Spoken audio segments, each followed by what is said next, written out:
Thank you very much, everybody. And I've been briefed on the Florida State University, Tallahassee active shooting. I guess it's an active shooter. Fully briefed as to where we are right now. It's a shame. It's a horrible thing. Horrible that things like this take place. And we'll have more to say about it later. In the meantime, it's an honor to have the Prime Minister of Italy with us, Prime Minister Meloni, who's doing a fantastic job. I would say that she has taken Europe by storm and highly respected. Everybody loves her and respects her, and I can't say that about many people. And she's become a friend, and we really have a great relationship between Italy and ourselves. And we talked about trade. We talked about many, many things during our luncheon, and she'll be saying a few words, but she's a very special person, and it's nice to have you with us. Thank you very much. Thank you very much, Mr. President. Thank you for your warm welcome. Thank you for this occasion, which is aimed to strengthen our relation, our friendship that comes from very far. You know, today is April 17, and April 17 marks the anniversary of the agreement that allowed Cristoforo Colombo to make his trip. And I say to remember how ancient are our ties, but also to remind that we both share another fight, which is the fight against the woke and ADI ideology that would like to erase our history. And as I know that we share lots of things on tackling illegal migration, on fighting against synthetic drugs. You know, Italy has been one of the nations that made a plan against fentanyl, for example. But we have been talking about many bilateral topics and things that we can do together, about defense, about economic, about economy, about space, about energy. Italy will have to increase its LNG imports, and also nuclear that we are trying to develop. I think there can be ways to work together, and the Italian enterprises will invest, as they've been doing for many years, as you know, in the next years, I think around 10 billions. That shows how interconnected our economies are. And that's very important, Mr. President. It's not only about Italy, it's about the entire Europe. The exchange between us is a very big one. Investments, trade. It's a topic that we are discussing in this week.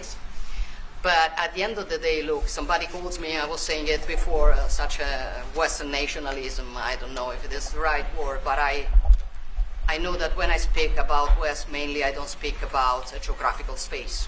I speak about a civilization. And I want to make that civilization stronger. So I think even if we have some problems, okay, between the two shores of the Atlantic, it is the time that we try to sit down and find solutions. So I want to thank President Trump for having accepted an invitation to pay an official visit to Rome in the near future, and consider the possibility in that occasion to meet also with Europe. The goal for me is to make the West great again. Okay? And I think we can do it together. We can. We will keep on work on that. I'm going to close. I want to say only, I'm proud of sitting here as Prime Minister of an Italy that today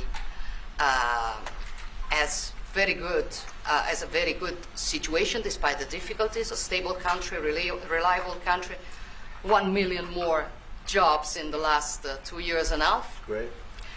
Inflation is going down, so you forgive me if I promote a bit my country, but you're a businessman and you understand me. So migration flows going down 60%. So we are trying to do our best, but I think we can do it even better together. Also on Ukraine, I will close. Together we've been defending the freedom of Ukraine. Together we can build a just and lasting peace. We support your efforts, Donald. Good. Thank you. Thank you very much. And I think we're doing well in that effort, but we want to get it done, and we'll see if we can. We want to save On average, think of it, every week 2,500 people are being killed, mostly soldiers, Russian, Ukrainian soldiers. And if we can save those lives, that would be a very good thing. And so we'll see what we can do. And I think we're getting close, but we'll let you know very soon. And you've been very helpful. I appreciate it. Thank you. Any questions? Mr. President,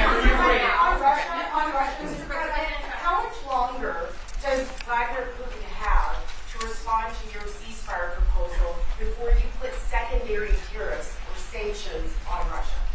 We'll see what that will be. We're going to be hearing from them this week, very shortly actually, and we'll see. But we want it to stop. We want the death and the killing to stop. Mr. President, on Jerome Powell, you said that the termination of Jerome Powell cannot come fast enough. He says he won't leave, even if you ask him to. Oh, he'll leave. If I ask him to, he'll be out of there. But Do you believe I you don't, have I don't any think powers he's. to remove I don't him? think You're he. not trying to do that? I don't think he's doing the job. He's too late. Always too late. A little slow, and I'm not happy with him. I let him know it, and if I want him out, he'll be out of there real fast. Believe me. Yeah, go ahead. Are you trying to remove him? Go ahead, please. Question. Are you trying to remove him, Mr. President? Yeah, question. Mr. President, can you hit Judge Boasberg in a case against your administration? So the Constitution does not tolerate willful disobedience of judicial order. Do you agree with that statement? Well, you're going to have to speak to the lawyers. We have great lawyers. I can tell you this, we're doing a fantastic job of getting criminals out of this country who Biden allowed into the country. Hundreds of thousands of criminals, murderers and drug dealers. And I was elected because of the fact, I would say maybe that was the number one factor, a lot of reasons, the economy, a lot of things. But one of the primary reasons I was elected is because I said, I'm going to get the criminals that he allowed to come into our country so stupidly through open borders. I'm going to get them out.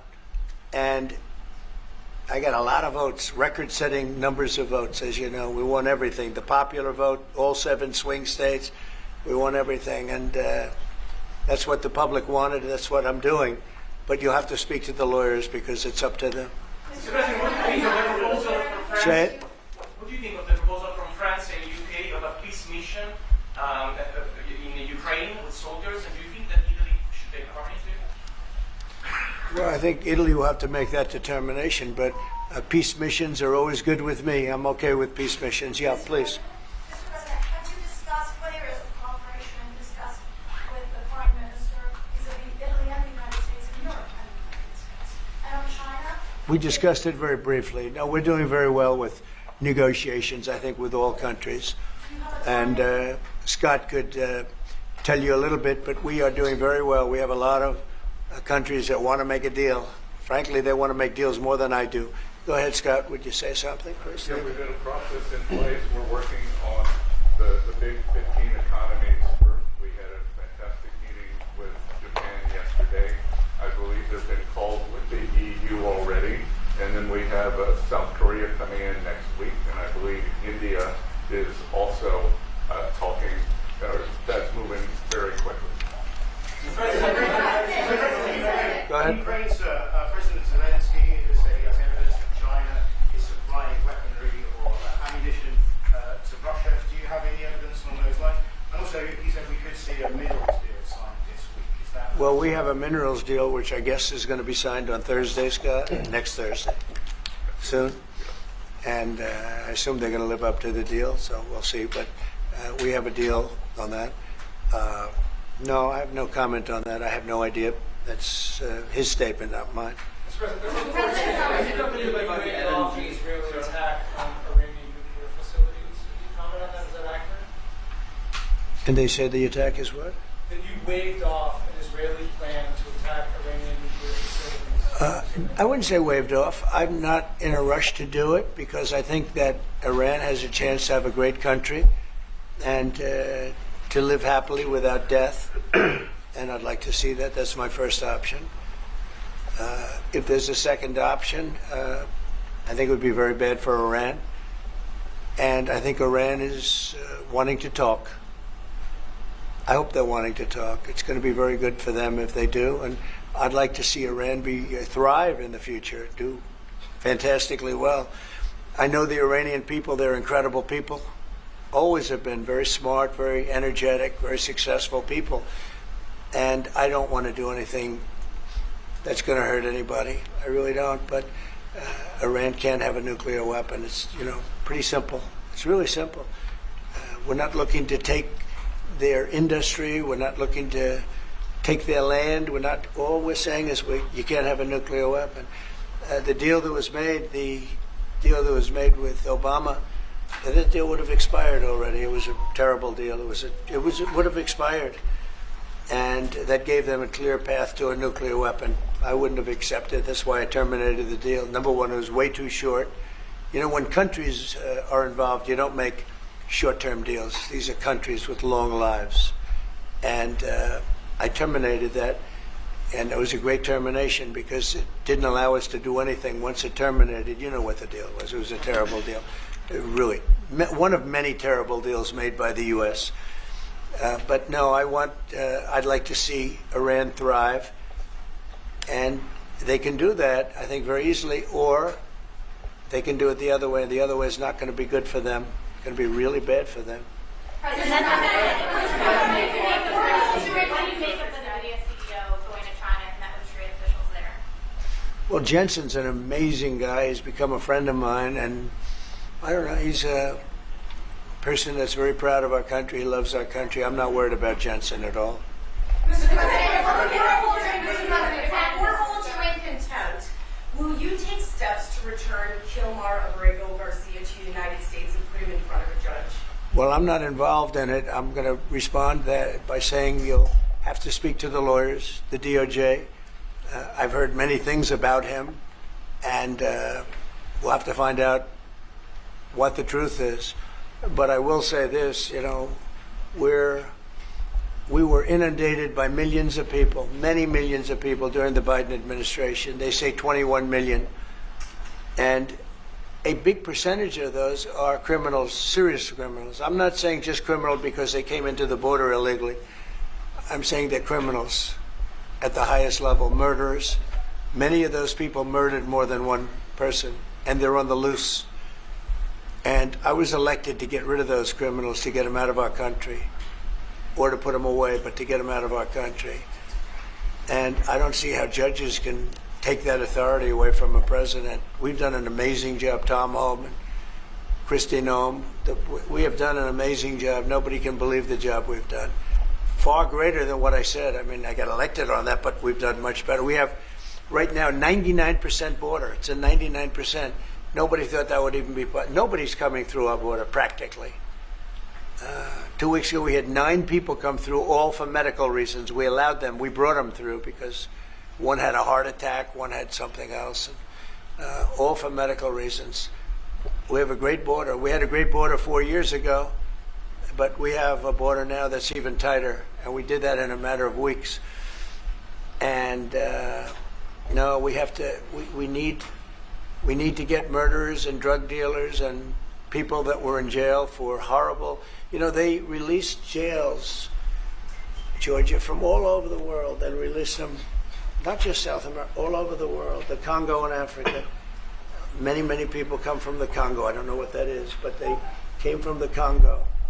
And all over the world they came in, opened their jails. Venezuela, practically all of their prisoners released into our country. And we took them because we had an incompetent administration called the Biden administration.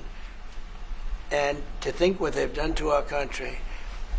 And I was elected to straighten that out, and I'm doing that. But we have activist judges that don't want murderers to be sent out of our country. They don't want killers and drug dealers and drug lords and people from mental institutions. They want them to stay in our country, I guess. I don't know, maybe that's the liberal way, or as they call it nowadays, the progressive way.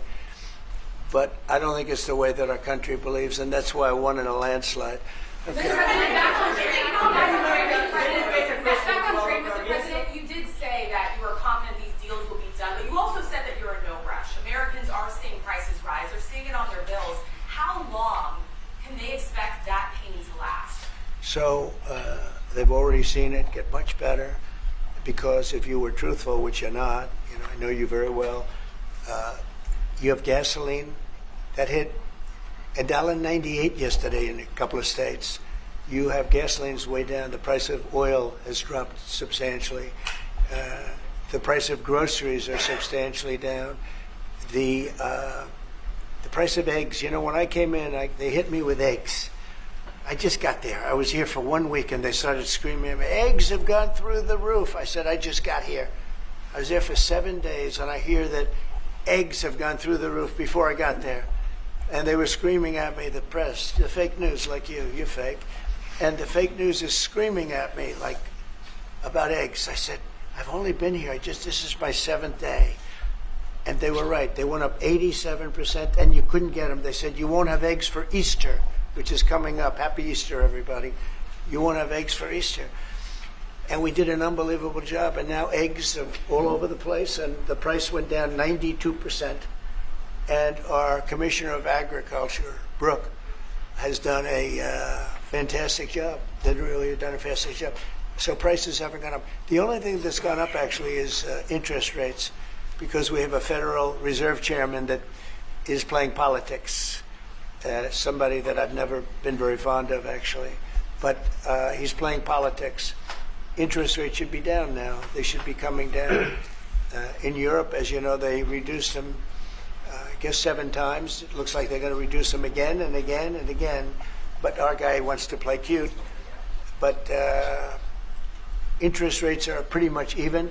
Maybe they went up just a slight bit, but that's the only thing. But that's because of the Federal Reserve, because they're not very smart people. Do you regret nominating him, Mr. President? Do you regret nominating him? Go ahead. Yes, sir, please. Go ahead, Do please. you regret nominating him, Jerome Powell? Look, in the first 4 years, we had the greatest economy in the history of our country. Stock market went up 88 points. I think he's terrible, but I can't complain because we had the most successful administration economically in the history of our country. I think we're going to do even better this time because you will see that the numbers that we're taking in are astronomical. We're taking in tremendous amounts of money with the tariffs. We were treated very unfairly on trade, and countries are having a hard time getting used to the fact that they can't do that to us anymore because we have a real president. We have a president that understands what it's all about. We had presidents that, in some cases, were smart, but they didn't understand business, or they didn't like business, or, you know, it wasn't like a priority. And then you had, like, the last administration, the only thing they were good at was cheating in elections. That's about all they could do. They couldn't do anything. They were useless. They were incompetent. Worst administration in the history of our country. Worse than Jimmy Carter. Jimmy Carter died a happy man. You know why? Because he wasn't the worst president. Joe Biden was. So I think you're going to see some fantastic numbers when this all happens. It's happening now. I mean, everybody wants to make a deal. And if they don't want to make a deal, we'll make the deal for them. Because that's what's going to happen. We'll just say, this is what it is. But we want to listen to everybody. And I think I can say for Scott and the other people that are working on it that we're listening and we're going to be very fair to people. But, you know, we're the one that really sets the deal, and that's what we'll be doing. Okay? Yeah, go ahead, please. Please. A question to our Prime Minister. Oh, you have a great Prime Minister. You're so lucky. Yes. In italiano. Oh, yes, that's right. Ok. I'm not sure they do agree. Presidente Meloni, volevo sapere cosa pensava del fatto che il Presidente Trump ha considerato responsabile Zelensky della guerra in Ucraina e poi se avete parlato delle spese militari e qual è il limite massimo a cui ha detto che può arrivare l'Italia, le percentuali delle spese militari. Non abbiamo parlato dei limiti massimi a cui può arrivare l'Italia, abbiamo parlato del fatto che l'Italia sta mantenendo i suoi impegni perché arriverà al prossimo vertice della NATO con il 2% che era già previsto, che è stato sottoscritto dai governi precedenti, perché siamo una nazione seria, ma non abbiamo parlato poi di quanto vada aumentata questa percentuale, anche se siamo ovviamente consapevoli che insomma, il tema della difesa sia un tema particolarmente importante di questo tempo. Per quello che riguarda la guerra in Ucraina, lei sa come la penso che ci sia chiaramente ci sia stata un'invasione e che l'invasore da quel punto di vista fosse Putin e la Russia, ma non è questo che oggi quello che rivela è il fatto che insieme vogliamo lavorare, stiamo lavorando per cercare di arrivare in Ucraina a una pace che possa essere giusta e duratura. Penso che questi siano gli sforzi sui quali condividiamo il nostro lavoro, abbiamo condiviso anche oggi il nostro lavoro. That sounded absolutely. That was so beautiful. What the hell? What did she say, please? No, I mean it sounded great. It was about. It was beautifully presented, but maybe I could hear what she said. Please go ahead. Yeah, Go ahead. it was about asking. Guys, Hold it, hold it. Have some respect, please. Thank you. No, wait. I want to hear what she said. Go ahead. Yeah, please. Prime Minister Meloni was asked what she thinks about the fact that President Trump holds Zelensky responsible for the war in Ukraine. And Prime Minister Meloni answered, well, actually, we have no, and also if you talked about the military spending, how and the raising of the military spending, and the first thing Prime Minister Meloni said is that no, actually we didn't talk about the raise in military spending. Of course, Italy will keep its commitments with 2%, and then we will see, because we are absolutely aware of the fact that it is very important to Well, I will do defense that. is very Wait. important. I will It's do very that. important. They've been asking if we decided another percentage about the defense spendings, NATO, and I said NATO. yes, NATO, and I said that Italy is reaching the 2% as it was already decided. We didn't speak about a specific other percentage, but we are aware of the fact that defense is important for the future, and we see what also the work that we are trying to do at the European level. And I don't hold Zelensky responsible, No. but I'm not exactly thrilled with the fact that that war started. That was a war that would have never started if I were president. You'd have millions of people living right now that are dead. You'd have cities that would be open and thriving, and they'd have their beautiful turrets. Those turrets are the most beautiful in the world, but they're not with us any longer. They're smashed to smithereens, laying on the ground in a million pieces, getting hit by rockets, bombs, and bullets. And so I'm not happy with him, and I'm not happy with anybody involved. I think it's a war. I know it's a war. It didn't happen for 4 years. It was never close to happening. It was never even a thought. And I spoke to President Putin about it a lot. It was the apple of his eye, but there's no way he would have ever gone in if I were president. Now I'm trying to get him to stop because, as you know, Russia's a lot bigger. It's a bigger military force. And if you're smart, you don't go involved and get involved in wars that you can blame the man that was sitting in this seat. Biden, he didn't know what the hell was going on, but I can guarantee you that, and everybody agrees to it, if I were president, that war would have never taken place. I'm not blaming him, but what I am saying is that I wouldn't say he's done the greatest job, okay? I'm not a big fan. I really am. I'm not a big fan. Go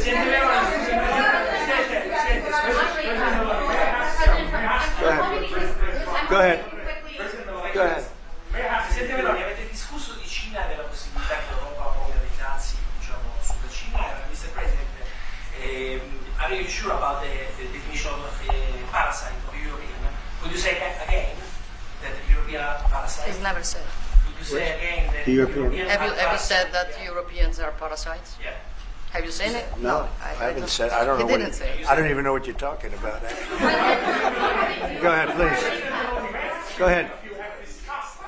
No, wait. Next. Go. Thank you. Prime Minister Meloni just said we want to make Europe great again, and we want to do it together with the United Sure. West, yeah. Did you? I guess that's what you said, Mr. Prime Minister. How are you going to do that? And are you looking to do it to counter China, who is really trying to gather influence against the United States with the help of this joint? I hope that Europe is going to be great again. Europe is going through a lot of problems, and a lot of it's having to do with immigration. And I'm not a big fan of Europe and what they've done with immigration at all. And I think they got to get smart. because Europe is being very badly hurt by what they've done with immigration. Now, I'll say this, that the Prime Minister has taken a very tough stand on immigration. And I commented to her before, I said, I wish more people would be like you having to do with that subject, but they're not. Europe is very important to me. Europe is very important to the world. I want Europe to do very well. I think they have to get a lot smarter on immigration. But we are beginning doing it. You've all seen how the policies of the European Union in the last, let's say, 2.5 years have been changing. Okay, at the beginning we were talking only about how we were redistributing illegal migrants coming to Italy. Now we are talking mainly about how to stop illegal migration, work with the countries of origin and transit, and to return people. The European Commission just did the new rules about repatriations and things like that. So things are changing, thanks also to the example that Italy brought in lowering the rates of illegal migration. So we are working now together. So I'm optimistic on that. Good. I hope so. Go ahead, please. Go ahead. I'd like to ask President Meloni if you have discussed the option of starting to deal with Italy on satellite communications, and President Trump, if you want to see the Google company grow up. The Google what? The Google company. What about The it? Google business. If you want to see it growing up, separate. Go ahead, please. Oh, well, we didn't discuss about Starlink. We've been discussing about defense space. We will work together also in the Mars missions. So there are big things to do together, but we didn't discuss it. Your conversations with the Prime Minister that changed your mind potentially about tariffs and what you plan to do going forward? No. Is there anything the Prime Minister said to you that changed your perspective? No, tariffs are making us rich. We were losing a lot of money under Biden, trillions of dollars, trillions on trade. And now that whole tide has turned. We're making a lot of money. We're taking in a lot of money. Don't forget, we're taking in 25% on cars, 25% on steel, 25% on aluminum, 10% baseline. We put penalties on China for sending us fentanyl. We put penalties on Mexico and Canada, 25% for allowing fentanyl and allowing the borders to be weak. Now we're taking in billions and billions of dollars while I sit here and talk to you. And we didn't take in anything before other than the tariffs that I put on previous to Biden, which were the tariffs I put on China, where we took in up until this point probably $700 billion. They were Trump tariffs. He tried to weaken them. He did everything he could. You know, he got paid money by China, right? The family got paid money. He did. And so I don't know, maybe that was the reason or maybe it wasn't. But he tried to weaken them, but he couldn't because there was so much money that his budgets, you know, they couldn't stand not doing it. But I took in the up till this point, my tariffs on China. Nobody ever took in 10 cents from China. No other president took in 10 cents. I took in more than $700 billion from China. So we're doing very well. I mean, our country's doing very well. They had a bad report today from one of the healthcare companies that had an impact on the stock market. But this isn't about that. This is really, we're building a base. We're building a country like no other. And again, I had the strongest economy in the history of our country by far, history of any country probably, but the history of our country in 4 years. And I think this has a chance to be much better. Can you clarify on the mineral bill? Will that be signed here at the White House with Ukraine on Thursday? Will President Zelensky be coming here for that? I don't know exactly. I'm going to leave that to Scott. What do you think? Where would it be signed and when? Yeah, we're still working on the details. We're shooting for around April 26th. Is there any more detail that you could tell us about what's in that deal and how it came together? It's substantially what we'd agreed on previously, but the president was here. We had a memorandum of understanding. We went straight to the big deal, and I think it's an 80-page agreement, and that's what will be signed. President Trump, on rate cuts, can you clarify on rate cuts? Do you intend to seek Powell's firing if rate cuts, or is that on the table, or is it out? Well, I think he should do the rate cuts because I think if Europe has done it, it puts us at a disadvantage to Europe. I mean, he plays right into their hands. So I think he should do the rate cuts. We don't have really inflation now. I just said the major things are going down. Oil is great. Oil is way ahead of schedule, and that's because of our policies. But oil is down into the $60, $65 range now per barrel. And I told you, in certain states we have less than $2 for gasoline. And food is down. Groceries, as we call it, are down. Other than interest rates, everything's down. Interest rates are pretty flat. They're not. It's not that they're up, but we should be better than flat. We should. If he would lower the interest rate, I think it would have a good impact on that too. But the costs are down. We have very little inflation. I would say we have essentially no inflation. Hard to have inflation when oil goes down, and oil goes down. When Biden came in, oil went through the roof. That's what caused our problem. That and his very dumb spending. But when the oil prices go down, and they have gone down a lot, we've gotten it down really good. We've opened it up and we've gotten them down. And that means that people driving cars are going to be paying $2 and $2.50 instead of $4.50. And, you know, even at the end, they tried just for the purpose of the election to get it down. But they had really lost that sucker. It was not good. But if they had won, oil right now would be at $7 or $8 because of their policy. And we're going to be at about $2. Could be even a little bit less than that. And you're starting to see it. So I don't know how you can have inflation when oil has come down quite a bit. And I would say the Fed really owes it to the American people to get interest rates down. That's the only thing he's good for. And he would have an effect on that if he lowered them. And I think at some point he will. He's going to have a lot of political pressure. You know, they are political also. And I think there's a lot of political pressure for him to lower interest rates. Okay?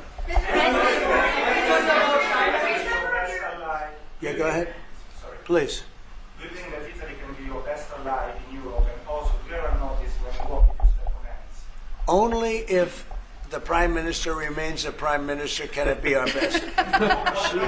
she's doing a great job, and yeah, certainly one of our great allies, not just in Europe, anywhere. She's a fantastic person and doing a great job, and our relationship is great. And we have a lot of Italians in this country, I tell you, and they like Trump, and they voted for Trump. Anyway, thank you very much, everybody. Thank you.